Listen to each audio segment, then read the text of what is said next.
এক দেশে ছিল একটি ছেলে, তার নাম ছিল রাজু। সে ছিল অনেক গরিব কিন্তু অনেক পরিশ্রমী ছিল। সে প্রতিদিন কলেজ থেকে এসে মাঠে কাজ করত। একদিন তাদের কলেজ থেকে একটি কলম চুরি হয়ে যায়। তখন শিক্ষক বলল, কলমটি কে নিয়েছো?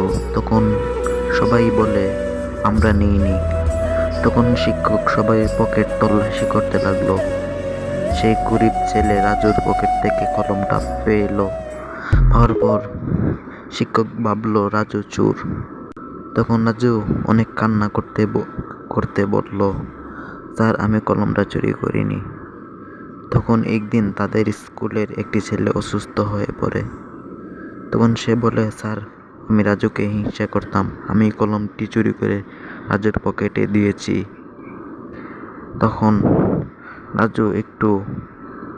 শিক্ষক একটু মাথা নত হয়ে রাজুর কাছে ক্ষমা চাইল। সত্য কখনো গোপন থাকে না, সত্য সবসময় ফাঁস হয়ে যায়।